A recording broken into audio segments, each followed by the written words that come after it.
स्वार्थी यानी कि स्वयं का अर्थ, जो इंसान स्वयं का अर्थ जानना चाहता है, जो खुद को समझना चाहता है, क्या वो इंसान आपकी नज़र में गलत है? हम जब भी किसी को स्वार्थी कहते हैं तो उसका मतलब तो यही होता है कि वो आदमी स्वयं का अर्थ समझना चाहता है, तो फिर वो गलत कैसे हुआ? स्वार्थी शब्द दुनिया की नज़र में, समाज की नज़र में एक अलग ही नज़रिए से समझा जाता है।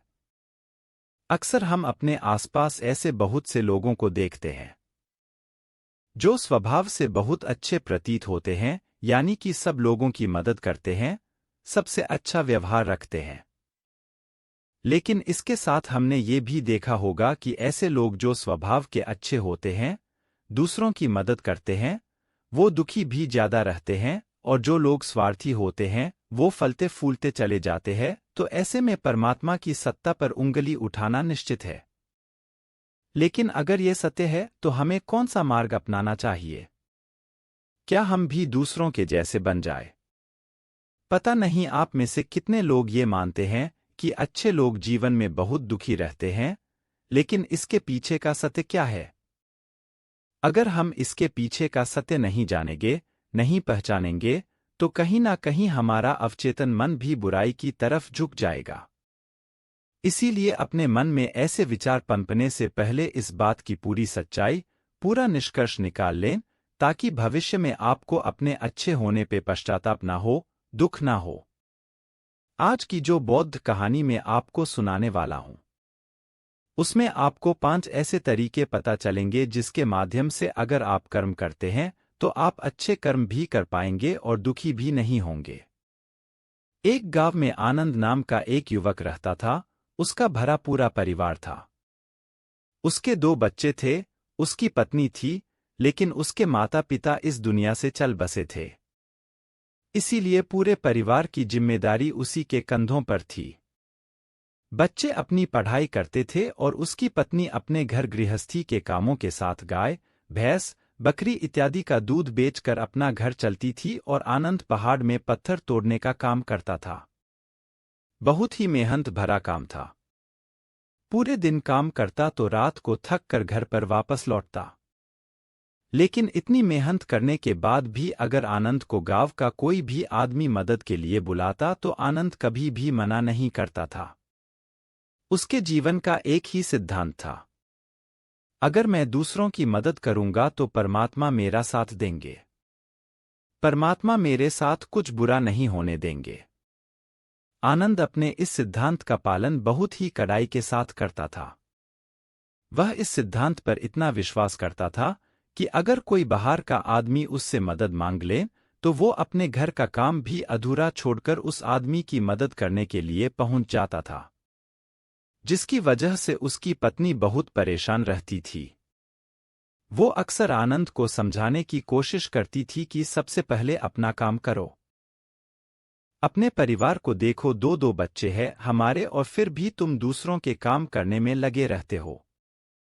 अरे अपने घर को तो संभालो, अपना घर संभाल नहीं रहा, दूसरों की मदद करने चले हैं। और जब ऐसी ऐसी बातें आनंद के कानों में पड़ती तो उसके हृदय में कांटा चुभने लगता था और उन दोनों में लड़ाई झगड़ा शुरू हो जाता था।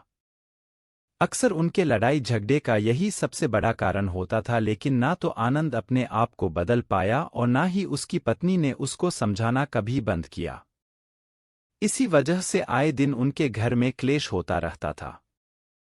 जहां तक उस गांव वालों की बात थी तो वो आनंद के स्वभाव को जानते थे और वो जानबूझकर जो काम आसान भी होता था, जो उनके सामर्थ्य में भी होता था, उस काम के लिए भी वो आनंद को बुलाते थे ताकि उन्हें कम मेहनत करनी पड़े। कहने का अर्थ ये है कि गांव वाले आनंद की इस शिष्टाचार का फायदा उठाते थे, लाभ उठाते थे और सब पीछे से उसका मजाक उड़ाते थे, उसे बेवकूफ कहते थे। ऐसे ही समय बीता रहा और एक दिन आनंद की पत्नी बहुत ज्यादा बीमार पड़ गई। आनंद से जो कुछ भी सेवा हो सकती थी, उसने वो सब अपनी पत्नी के लिए किया। उसने गांव के वैद्य को बुलाकर अपनी पत्नी की जांच करवाई, लेकिन ये रोग उस वैद्य की पकड़ के बाहर था। इसीलिए उस वैद्य ने कहा कि तुम अपनी पत्नी को नगर में जाकर किसी बड़े वैद्य को दिखाओ तो तुम्हारी पत्नी की जान बच सकती है। जल्द से जल्द नगर पहुंचने की व्यवस्था करो, नहीं तो तुम्हारी पत्नी के प्राण संकट में हो जाएंगे। ये सुनकर आनंद के पैरों तले जमीन फिसल गई। उसने ये नहीं सोचा था कि उसकी पत्नी के प्राण संकट में है। वो सोच रहा था कि कोई साधारण सा रोग होगा जिसका इलाज हो जाएगा।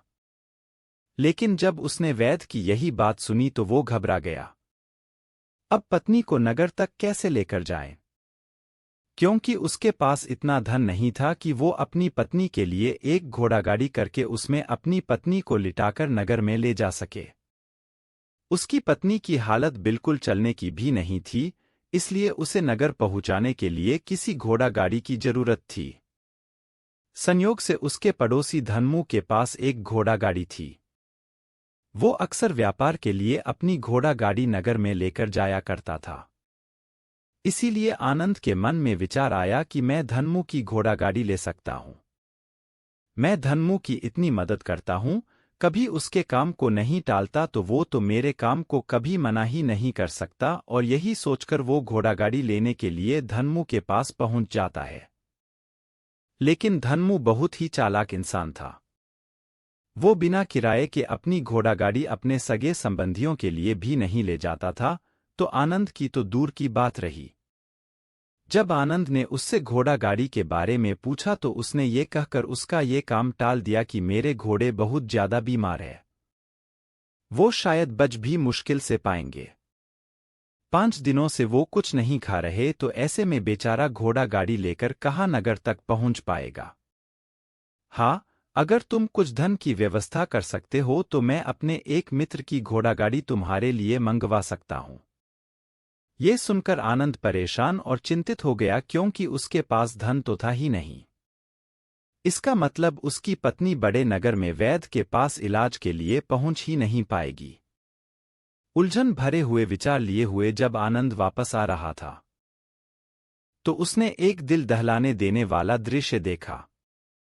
उसने देखा कि धनमू के घोड़े, जो धनमू के अनुसार बीमार थे और कुछ खा भी नहीं रहे थे, वहीं घोड़े गांव का ही एक युवक उसकी बाड़ से खोलकर बाहर ला रहा था और गाड़ी में उसको जोत रहा था। ये देखकर पहले तो आनंद को कुछ समझ में नहीं आया। उसके बाद जब आनंद ने उस युवक से पूछा तो उसने बताया कि धनमू ने ये घोड़ागाड़ी उसे किराए पर दी है। यह सुनकर आनंद का दिल टूट गया। उसने कभी सपने में भी नहीं सोचा था कि उसका सबसे अच्छा मित्र धनमू उसके साथ ऐसा कर सकता है। हालांकि ये इस बात पर दुखी होने का वक्त नहीं था। इसीलिए आनंद वहां से जल्दी से लौट जाता है और गांव के ही एक सेठ के पास जाकर कुछ धन उधार लेकर धनमू को दे देता है। धनु अपने मित्र की घोड़ागाड़ी मंगवा देता है, जिसके बाद वो अपनी पत्नी को वैद्य के पास नगर में ले जाता है। जब उसकी पत्नी का इलाज चल रहा था तो आनंद यही सोच रहा था कि एक वो दिन था जब धनमू की बेटी बीमार हो गई थी और धनमू यहाँ पर नहीं था, तो मैं पूरी रात वैद्य जी के पास उसके लिए बैठा रहा था, उसकी देखरेख की थी, उसकी सेवा की थी। इतने दिनों तक धनमू नहीं आया था, तब मैं ही उसके परिवार की देखरेख किया करता था। हाय, कैसा दुर्भाग्य है ये जिसके लिए मैंने इतना कुछ किया। उसने एक घोड़ा गाड़ी देने से मुझे मना कर दिया, और वो भी तब जब मेरी पत्नी जिंदगी और मौत के साथ खेल रही थी। कुछ देर बाद वैद्य बाहर आकर आनंद को एक बहुत बुरी खबर देता है। वो आनंद को बताता है कि उसकी पत्नी को कर्क रोग हो चुका है और इसका कोई भी इलाज नहीं है। उसके पास कुछ समय ही शेष बचा है। ये सुनकर आनंद दुखी होकर वहीं जमीन पर बैठ गया। उसकी पूरी दुनिया उजड़ने वाली थी और उसे कोई रास्ता नजर नहीं आ रहा था। कुछ समय बाद उसकी पत्नी चल बसी और अब दोनों बच्चों की जिम्मेदारी उसके कंधों पर आ गई थी। लेकिन यहां पर आनंद के सारे सिद्धांत टूट चुके थे।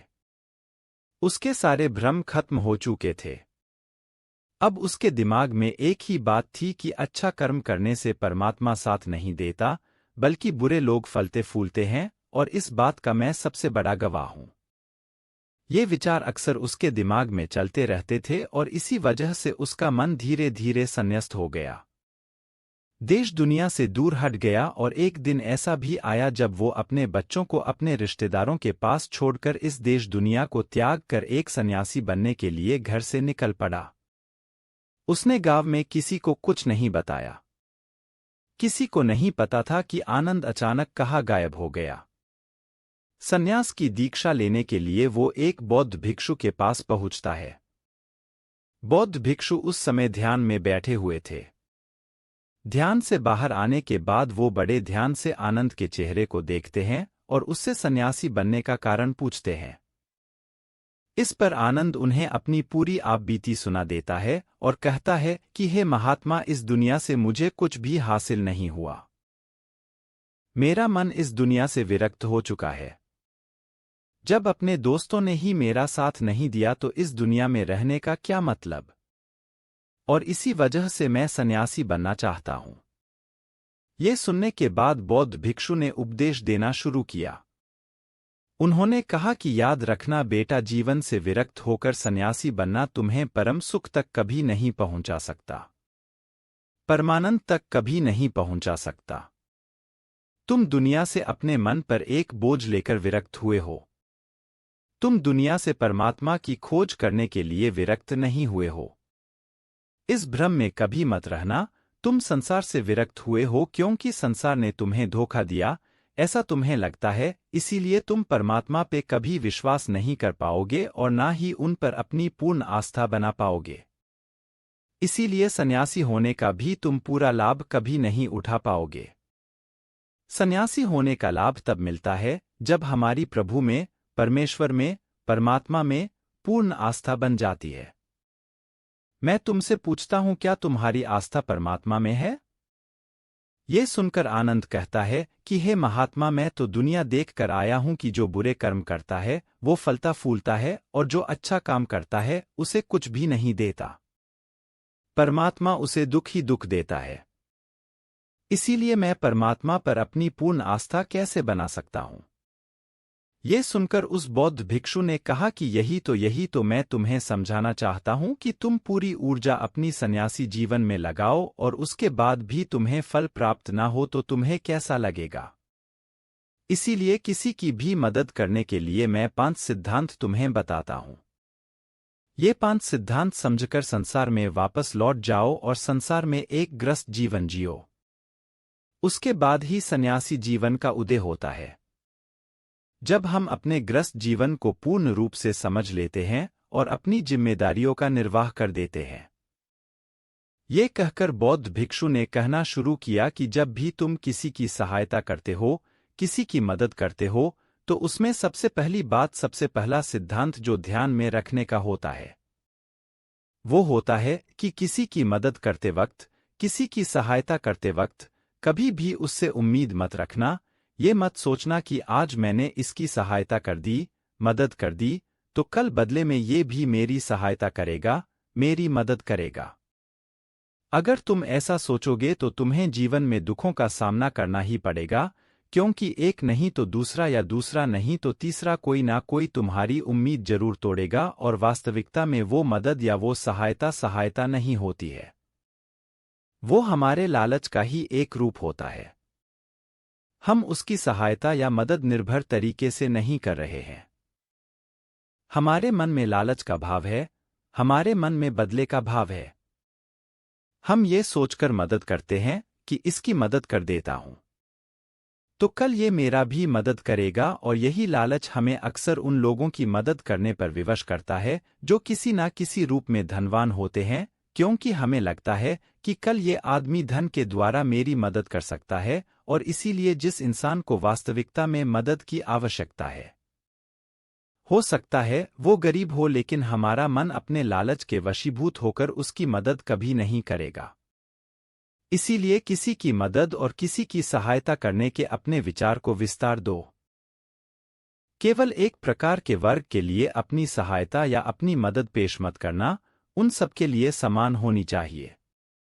जरा सोचो, एक तरफ तुम्हारा मित्र हो जिसके पास धन है, संपदा है, और दूसरी तरह कोई गरीब औरत हो जो भूखी बैठी हुई है, तुम्हारा दोस्त तुमसे कहता है कि यार आज तो खाने के लिए अच्छे अच्छे पकवान मंगवा लो बाजार से, और दूसरी तरफ वो औरत तुमसे 2 सूखी रोटी मांग रही है, तो तुम किसकी मदद करोगे? कौन मदद का हकदार सबसे पहले है? सबसे पहले हमारा कर्तव्य बनता है कि उस औरत की भूख मिटाए, लेकिन अक्सर इंसान ऐसे नहीं सोचता। वो अपने दोस्त को तो खिला देगा, उसको तो बाजार से बहुत महंगी वस्तु मांगा के दे देगा, लेकिन किसी गरीब को उसकी भूख मिटाने के लिए पैसा या धन नहीं देगा।